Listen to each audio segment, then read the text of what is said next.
This day in sports history. It's April 12th, and on this day in 1987, a miracle shot at the Masters sunk the green jacket dreams of Greg Norman for the second year in a row.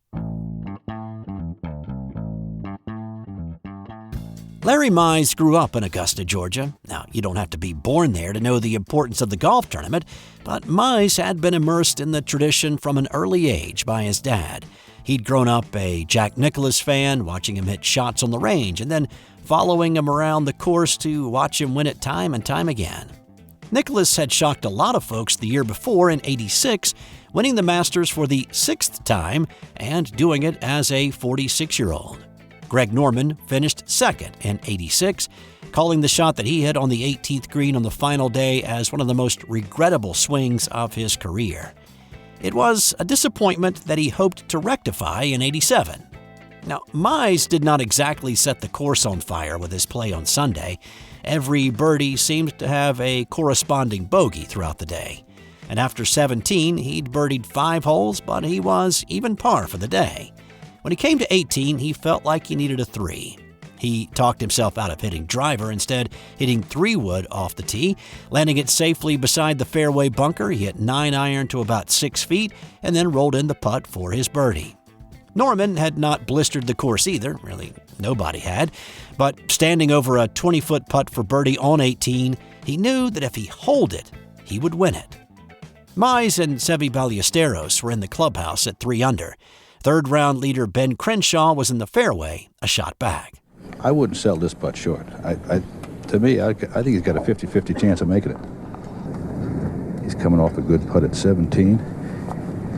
He hasn't made a lot of putts today, except the crucial one at 17, and he's on a high right now. Just took that big, deep breath.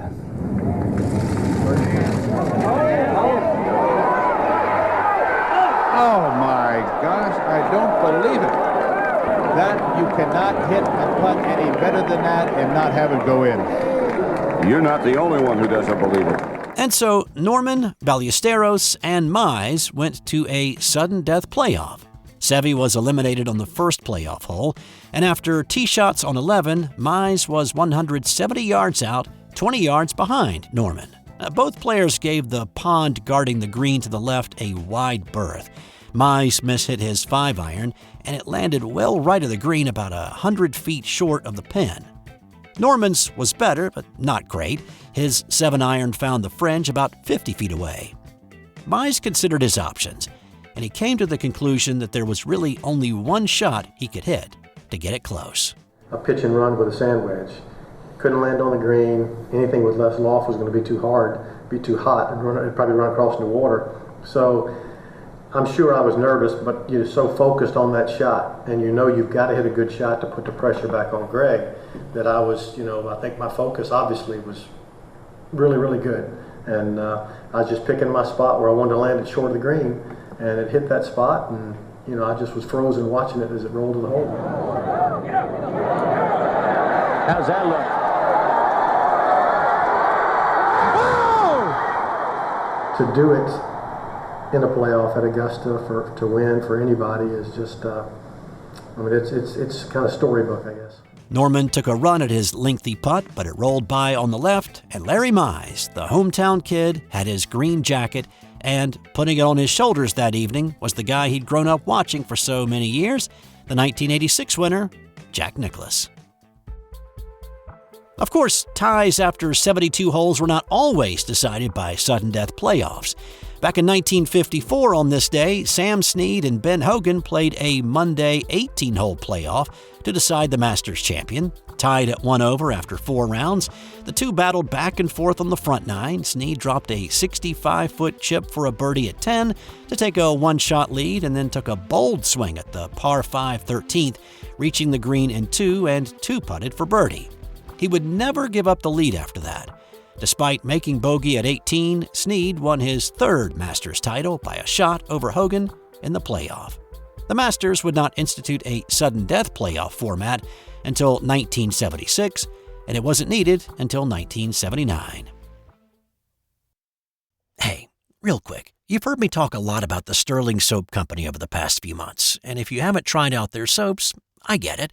It's not easy changing up your routine. But let me just say, if you give them a try, I'm nearly 100% certain you will have zero regrets. They carry not only bar soap, but shave soap, liquid body soap, body lotions, beard balm, lip balm, and a lot more. Plus, there are myriad scents to choose from. Their products are made with natural ingredients and scented oils, and they are committed to being environmentally conscious.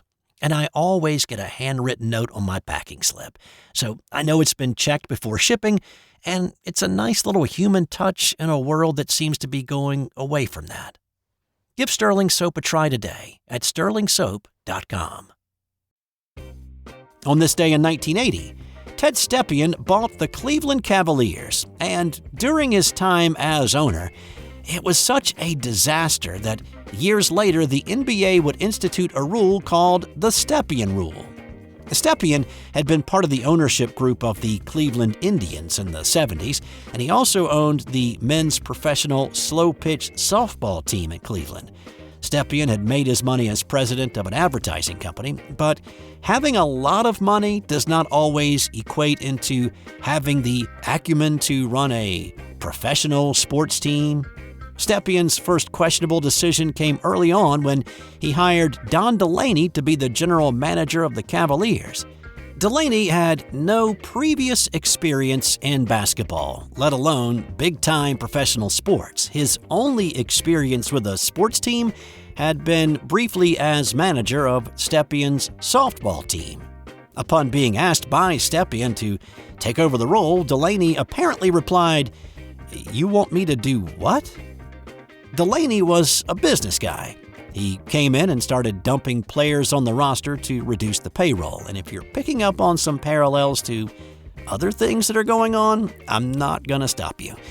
Stepien was a very hands-on owner, too, and he quickly traded away Campy Russell, an all-star in '79, who averaged 22 points a game, and Foots Walker, who was dishing out 8 assists a night.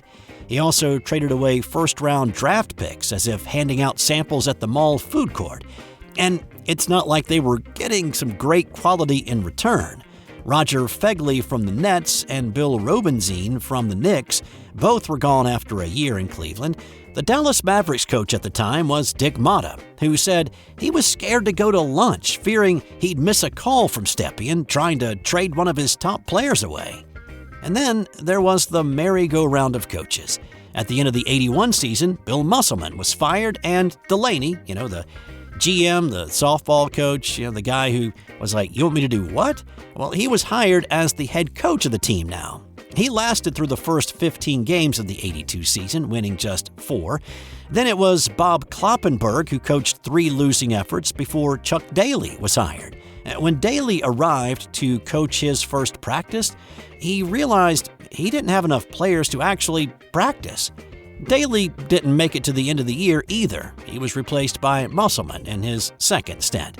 The Cavaliers were not great when Stepien bought them, but they got progressively worse with him in charge. In the '82 season, the Cavaliers only won 15 games, and they were in the Eastern Conference cellar.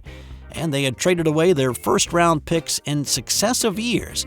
Since they were so bad in '82, they would have had the top pick. But because they traded it to Los Angeles, the Lakers picked James Worthy. At that point, the NBA league office stepped in and told Stepien that all trades now needed to be approved by the commissioner. Stepien's intent seemed to be to have more white players on his team in order to attract more white fans. But with an uncompetitive team on the court, Cleveland fans started calling their team the Cadavers. Stepien toyed with the idea of moving his team to another city.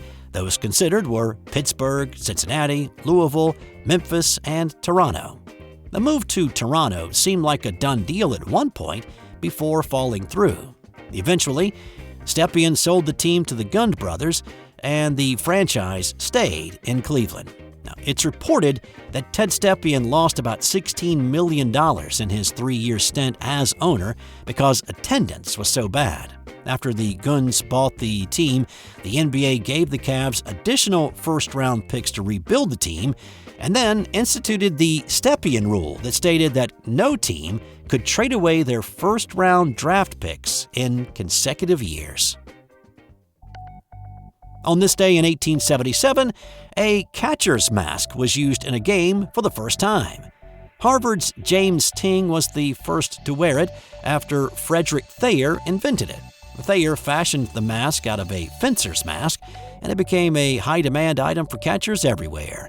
It appeared in the Spalding catalog a year later, and catchers all across the country began wearing them.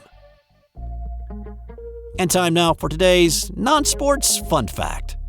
Have you ever heard anyone use the phrase, drunker than Cooter Brown? What did you say? Well, there's some discrepancy about where exactly Cooter may have lived to spark the legend, but as the story goes, the time was the Civil War period, and Cooter Brown did not want to get drafted, and so spent most of his days drinking, so that whenever a recruitment officer came around, he would be drunk and apparently remained that way for the entirety of the war.